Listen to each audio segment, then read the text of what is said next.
Hello students, आज हम कक्षा 9 के हिंदी क्षितिज भाग 1 में दिए हुए पाठ कबीर की साखियाँ एवं सबद का अध्ययन करेंगे। हमने साखियों का अध्ययन कर लिया है, साखियों का भावार्थ समझ लिया है। अब हम इस वीडियो में सबद के बारे में जानेंगे, सबद का भावार्थ समझेंगे। कवि का जीवन परिचय इस प्रकार से है। भक्तिकाल के कवियों में मुख्य स्थान रखने वाले तथा सामाजिक बुराइयों पर कड़ी चोट करने वाले कबीर का जन्म 1398 में हुआ। ऐसा माना जाता है कि उनका जन्म विधवा ब्राह्मणी के गर्भ से हुआ था, जिसने शिशु कबीर को वाराणसी के निकट लहरतारा नामक स्थान पर तालाब के किनारे छोड़ दिया था। उसी रास्ते से गुजरने वाले निसंतान जुलाहा दंपत्ति नीरू और नीमा ने उस बालक को देखा और उठा लिया। उन्होंने कबीर का पालन पोषण किया। कबीर ने कोई औपचारिक शिक्षा नहीं ग्रहण की। उन्होंने संतों की संगति में ज्ञान प्राप्त किया। उनके गुरु का नाम रामानंद था। उनकी पत्नी का नाम लोई था। उनकी मृत्यु सन 1518 ईस्वी के आसपास हुई। रचना परिचय। कबीर अनपढ़ संत थे। वे पदों की रचना करते तथा गाते। इन्हीं पदों को उनके शिष्यों ने संकलित किया। इन्हें साखी, सबद तथा रमैनी नाम से जाना जाता है। इनका संग्रह बीजक नाम से प्रसिद्ध है। कुछ लोग कबीर ग्रंथावली को भी इनकी ही रचना मानते हैं। काव्यगत विशेषताएं। कबीर के काव्य में गुरु भक्ति, गुरु महिमा, साधु महिमा, आत्मबोध तथा ईश्वर के प्रति अथाह प्रेम की अभिव्यक्ति हुई है। कबीर ने तत्कालीन सामाजिक बुराइयों, मूर्ति पूजा, छुआछूत, ऊंच नीच की भावना आदि पर प्रहार किया है। उन्होंने हिंदू मुसलमान एकता तथा विभिन्न धर्मों के बीच समन्वय स्थापित करने का प्रयास किया है। उन्होंने हिंदू मुसलमान दोनों धर्मों के तथा कथित ठेकेदारों की कड़े शब्दों में निंदा की है। उन्होंने दोनों को सच्चे मन से प्रभु भक्ति का संदेश दिया है। भाषा से शैली। कबीर ने अपने काव्य में ब्रज, अवधी, पंजाबी, राजस्थानी, अरबी, फारसी आदि शब्दों का प्रयोग किया। कुछ विद्वान उनकी भाषा को सधुक्कड़ी या पंचमेल खिचड़ी कहते हैं। इनकी भाषा में अक्खड़पन है। साहित्यकार हजारी प्रसाद द्विवेदी ने उन्हें भाषा का डिक्टेटर कहा है। उन्होंने दोहों तथा पदों की रचना की है, जिसमें रूपक, उपमा, अनुप्रास, यमक, विरोधाभास आदि अलंकारों का सुंदर प्रयोग है।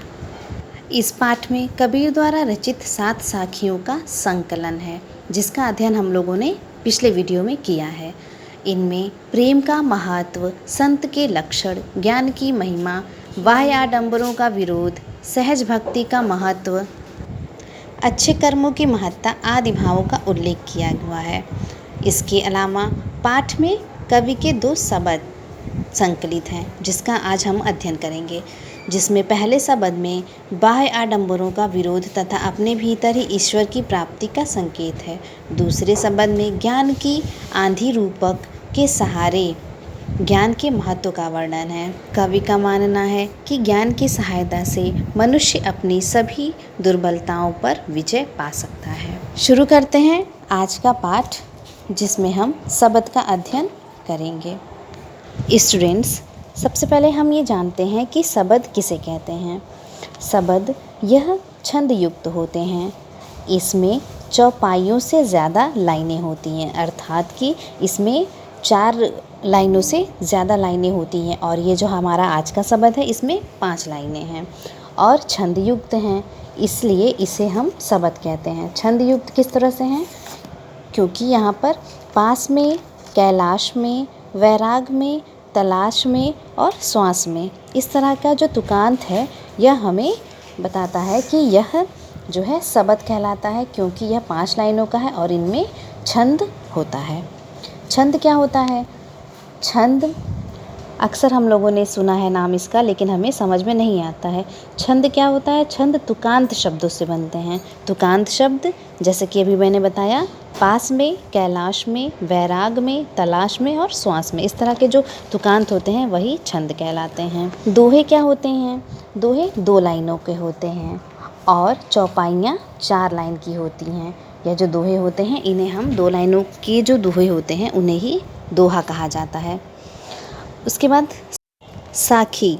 साखी संस्कृत के साक्षी का विकृत रूप है और धर्मोपदेश के अर्थ में प्रयुक्त हुआ है। इसमें दोहा व सोरठा का प्रयोग भी मिलता है। तो शुरू करते हैं आज का पहला पद शब्द का। मोह को कहाँ ढूंढे बंदे, मैं तो तेरे पास में, ना मैं देवल ना मैं मस्जिद, ना काबे कैलाश में, ना तो कौने क्रिया कर्म में, नहीं योग बैराग में, खोजी होए तो तुरतें मिले हैं पल भर की तलाश में, कहे कबीर सुनो भई साधो सब श्वासों की श्वास में। कबीरदास जी कहते हैं कि मनुष्य ईश्वर को चारों तरफ ढूंढता है। कहते हैं कि मनुष्य जीवन भर ईश्वर को पाने का उपाय करता है तथा नाना प्रकार की क्रियाएं करता है, पर उसे प्रभु के दर्शन नहीं होते हैं। इसी संबंध में स्वयं निराकार ब्रह्म मनुष्य से कहते हैं कि हे मनुष्य, तूने मुझे कहाँ खोजा? मैं तो तुम्हारे पास में ही हूँ। मैं किसी मंदिर, मस्जिद या देवालय में नहीं रहता हूँ, ना किसी तीर्थ स्थान पर। मैं किसी आडंबर युक्त क्रियाओं से भी नहीं मिल सकता। जो मुझे सच्चे मन से खोजता है उसे मैं पल भर में ही मिल सकता हूँ, क्योंकि मैं तो हर प्राणी की प्रत्येक सांस में मौजूद हूँ। मुझे खोजना है तो अपने मन में खोज लो। कहने का तात्पर्य है कि कबीरदास जी हिंदू और मुसलमानों से कहते हैं कि वह दोनों ही अपने अपने प्रभु को अपने अपने मंदिरों में, मस्जिदों में खोजते हैं, उनकी उपासना करते हैं। परंतु कबीरदास जी इन बाह्य आडंबरों पर, पूजा पाठ पर अधिक विश्वास नहीं करते हैं। वह कहते हैं कि यदि आपको प्रभु की खोज है, आप प्रभु की प्राप्ति करना चाहते हैं, तो आप उसे अपने मन में खोजिए, अपने अंदर ढूंढिए, वह आपको मिल जाएगा। फालतू के आडंबर करने से कोई ईश्वर की प्राप्ति नहीं होती है। शब्द का दूसरा पद इस प्रकार से है।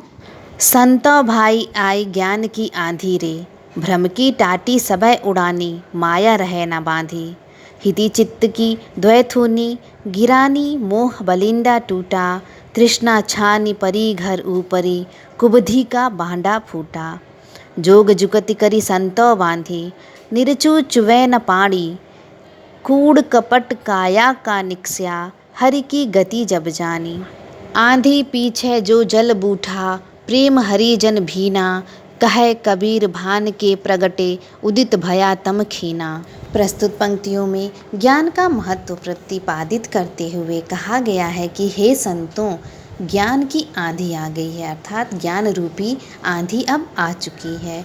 उसके प्रभावों से भ्रम का आडंबर उड़ गया, वह माया की रस्सी से बंधा न रह सका, स्वार्थ के खंभे तथा मोह की बल्लियां टूट गईं। तृष्णा का छप्पर गिरने से कुबुद्धि के सभी बर्तन टूट गए। संतों ने योग साधना के उपायों से नए मजबूत छप्पर को बनाया, जिससे तनिक भी पानी नहीं टपकता है।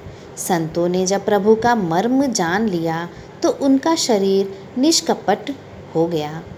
इस ज्ञान रूपी आंधी के फलस्वरूप प्रभु भक्ति की जो वर्षा हुई, उससे हरि के प्रेम में सभी भीग गए।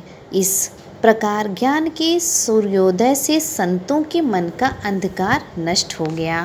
कहने का तात्पर्य है कि ज्ञान रूपी आंधी आ गई है। मतलब जब ज्ञान की आंधी आती है तो वह भ्रम रूपी कमज़ोर दीवारें सब गिर जाती हैं और माया रूपी जो रस्सियाँ हैं वह भी उन्हें बांधकर नहीं रख सकती। और जो अपना हित चाहने वाले जो छत है, छत के ऊपर जो बीम पड़ी होती है उसे हम धन्नी कहते हैं, वह भी टूट जाता है। और तृष्णा रूपी जो छत होती है वह भी उड़ जाती है। तृष्णा यानी कि हर चीज़ को पाने की जो इच्छा होती है वह भी खत्म हो जाती है। और जो कुबुद्धि लोग होते हैं, यानी जो बुद्धिहीन होते हैं, उनका सारा भ्रम टूट जाता है। जो अज्ञानी लोग होते हैं उनके हाथ कुछ भी नहीं आता, कहते हैं कि संतों से जब हम ज्ञान प्राप्त कर लेते हैं तो यह अज्ञान रूपी पानी चूना भी बंद हो जाता है। जो अज्ञानी छल कपट करने वाले लोग होते हैं उनकी गति को हरि अर्थात ईश्वर पूरी तरह से नष्ट कर देते हैं। अर्थात ज्ञान रूपी आंधी आती है तो जितने भी अज्ञानी लोग होते हैं उनका सारा घर तहस नहस हो जाता है, परंतु ज्ञानी लोगों को इसका कोई भी फर्क नहीं पड़ता। अंतिम पंक्तियों में कहते हैं कि जिस प्रकार से बारिश आने पर सब कुछ धुला धुला सा हो जाता है, उसी प्रकार जब ज्ञान रूपी आंधी आकर के चली जाती है तब हमारे अंदर प्रकाश फैल जाता है। हमारा मन चित्त सब अच्छे से धुल जाता है और फिर चारों तरफ अंधेरा छट जाता है और चारों ओर उजाला छा जाता है। स्टूडेंट्स, यहाँ पर हमारा साखी एवं शब्द का पाठ समाप्त होता है। आप इस शब्द और साखी को याद करेंगे और इसका अर्थ अपने से लिखेंगे। आज का होमवर्क प्रश्न है, क्वेश्चन नंबर 1, मनुष्य ईश्वर को कहाँ कहाँ ढूंढता फिरता है। क्वेश्चन नंबर 2, पाठ में आए शब्द और साखियों का संदर्भ सहित व्याख्या लिखिए। यह पाठ यहाँ पर समाप्त हो गया। Thank you. Have a nice day.